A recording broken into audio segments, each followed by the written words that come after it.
भारत के सभी राज्यों की खबर SNS न्यूज चैनल पर, खबर जो आपको रखे सबसे आगे। नमस्कार, मैं SNN न्यूज चैनल से सैयद जाफरी।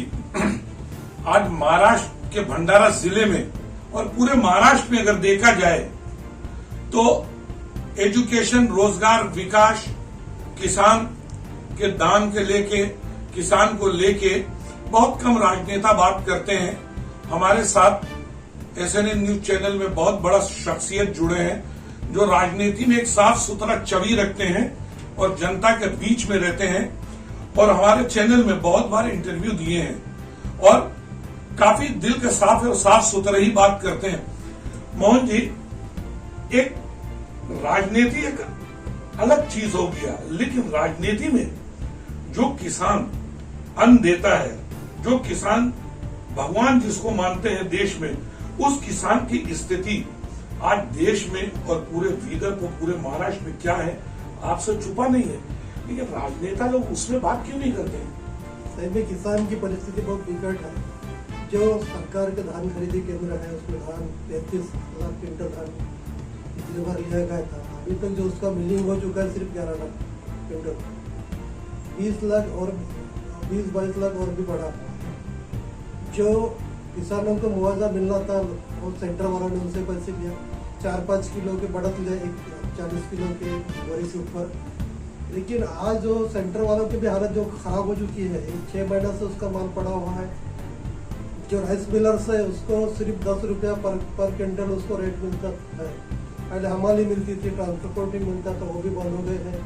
कमीशन खोरी में उनके भी जो सरकारी अधिकारी है उससे कमीशन खोरी में पर क्विंटल 100 रुपया आता है। ऐसे हालत में धान की मिलिंग के लिए स्ट्राइक इन्होंने किया है जो राइस मिल ओनर्स ने, और आज धान की मिलिंग नहीं हो रही है। आने वाले दिनों में समर पैडी निकलने वाली है।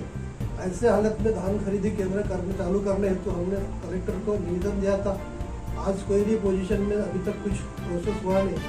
जो सेंटर में 261 सेंटर भंडारा जिले में है, उसमें से बहुत सारे सेंटर में जो धान पड़ा है, आने वाले दिन में बरसात में धान खरीद ना सकेंगे तो किसानों को कुछ फायदा नहीं मिलने वाला।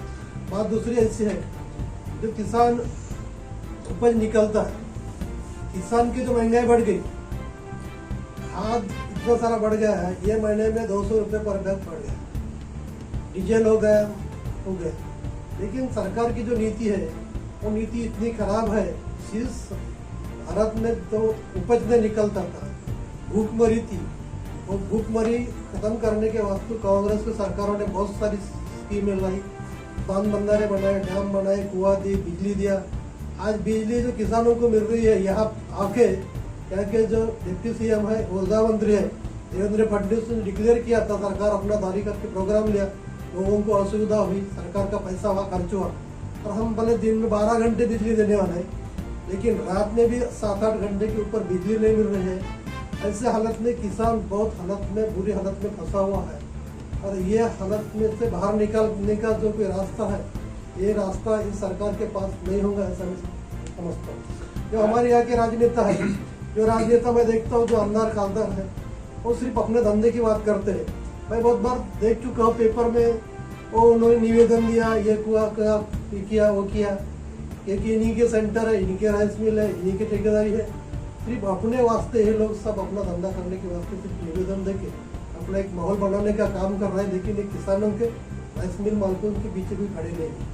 लेकिन किसान आए दिन मर रहा है। अभी आप सुने होंगे 3 दिन पहले भी किसान मरा, आत्महत्या किया, फांसी दी अपने आप को।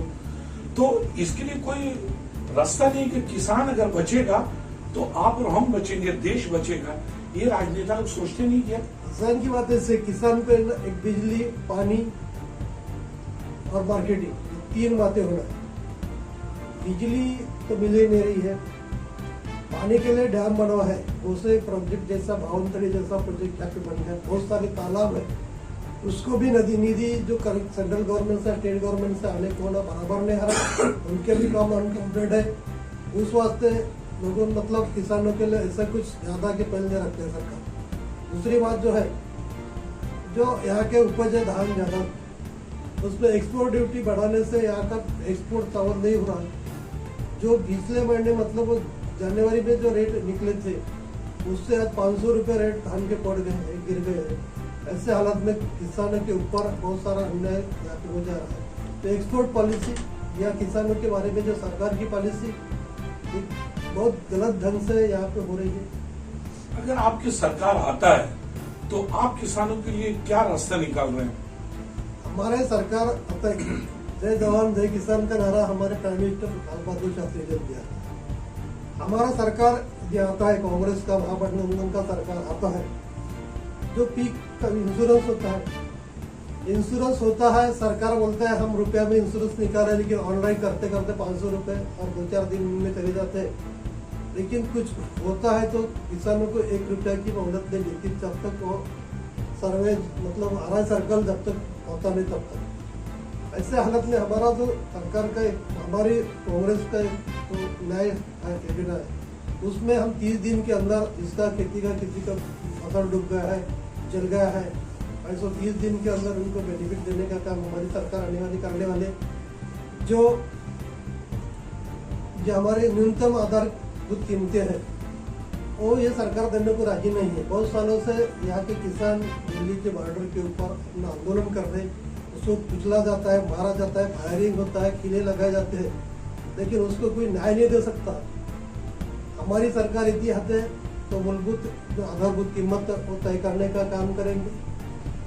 जो बिजली का है, जो मतलब हमारे सरकार ने मनमोहन सिंह जी ने 72,000 करोड़ रुपए का यहाँ का कर्जा माफी किया था। बाद में हमारे विलासराव देशमुख जी स्वयं थे, उन्होंने भी कुछ किया और तब से किसानों के लिए 0% ब्याज सवलत देने का काम ये महाराष्ट्र में, ये देश में चालू हुआ था। लेकिन इन सरकारों ने वो भी सहूलत देने का के लिए स्थगिति लाई थी, बंद किया था। लेकिन जब हम लोगों ने मोर्चा आंदोलन की भाषा वापरे, हमारे कांग्रेस के और कुछ नेताओं ने भी आंदोलन की भाषा वापरे, तभी सरकार चुनाव देख के रुक गया है। अरे किसानों के हित में कुछ करना नहीं चाहता, ना बिजली दे सकता, ना पानी दे सकता, ना 0% ब्याज का लोन नहीं दे सकता। जहाँ खाद में सब्सिडी मिलती थी, खाद की कीमतें बहुत कम थी, आज 3-4-14 से लेकर आज तक देखा था 4 गुना कीमतें बढ़ गई है।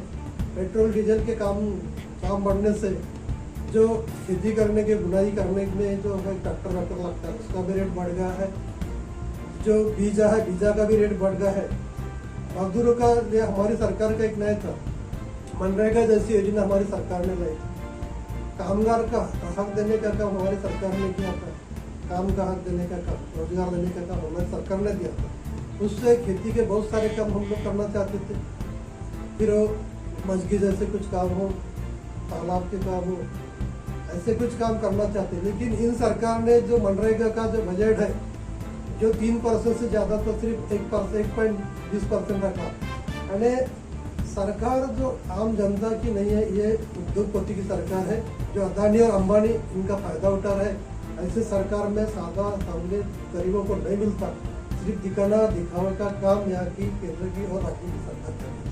मोहन जी, अभी आप बताएं कि हमने निवेदन दिया है किसानों के लिए कलेक्टर को, जवाब कुछ नहीं आया, तो निवेदन देने से क्या होता है? फिर अगर कुछ नहीं होगा तो आगे आप क्या सोचें किसानों के लिए? आगे क्या, अभी निवेदन दिया है कि भाई हमारे टेंडर चालू कीजिए, कलेक्टर ने बोला है हमें प्रोसेस में हूँ, आगे नहीं करांगा तो और भी हम ज्यादा से ज्यादा किसानों के हित में जो मोर्चा आंदोलन के बाद काम करेंगे। सरकार उनकी है, मतलब अधिकार उनके पास में, विरोधक की भूमिका है, आवाज उठाने का काम है। मैं एक किसान का बेटा हूँ, किसान हूँ, मैं आम जनता के साथ में रहता हूँ, मैं खेती बाड़ी करता हूँ, मैं गाँव वाला हूँ, और इसीलिए मेरे को किसान की, आम जनता की जो तकलीफें है नजदीक से पहचानता हूँ, जानता हूँ, और उसके लिए मैं काम करता रहता हूँ। मैं एक लास्ट क्वेश्चन कर रहा हूँ आपसे। महाराष्ट्र में कांग्रेस और इंडिया गठबंधन आपका कितना सीट आएगा टोटल?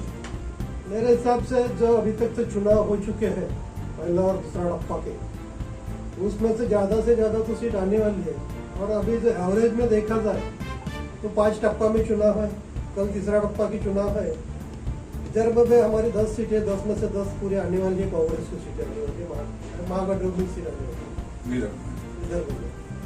आगे जो होता है तो ज्यादा से ज्यादा सीटें महाराष्ट्र के अंदर ये कांग्रेस के महागठबंधन के आने वाले आराम को उनकी आने वाली नहीं।